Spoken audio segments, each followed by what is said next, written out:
Olwatuuka ne wabaawo omusajja ng'alina endogoyi n'embalaasi.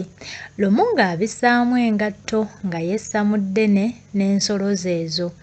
Endogoyi yagibinika eggugu eddene nnyo nga gy'enkomezza, so yo embalaasi yagiginya n'agiwa akagugu akasirikitu ddala.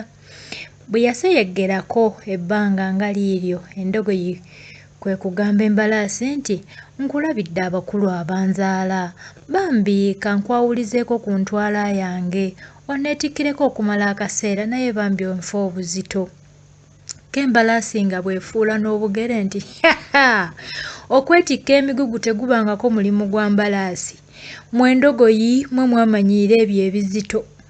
Okugenda okuggya ebyo mu kamwa nga yiiri eri mu kwetiriboosa na kwebuukira maziba nnyini."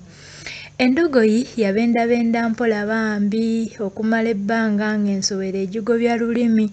Kyaddaaki obuzito bwagiyinga okugwa eri ng'obugulu buwoza sikyakyala. Mukama waayo okugituukako nga yalaze dda ekaganga ezira kumwa. Kye yakola nga addira omutulumbi gw'ensolo gw'endogoyi ng'agusumululako eggugu liri ng'alitikka embalaasi. Singa nno yakoma awo ogambako nti kale naye yaddira n'omutulumbi gw'endogoyi n'agukuba ku bbega ly'embalaasi. Bannange, embalaasi yagenda ekwetuka mpola mpola olw'obuzito obungi nga bwe yejjusa nti, "Ettima linzise." Kale singa nawuliriza endogoyi kye yansabye, wano sandituuseewo.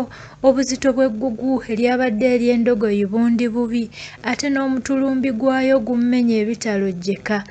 Munnange, naleka embalaasi obuzito bugimenya nga neddira waffe. Munnange nange awo we nalabira.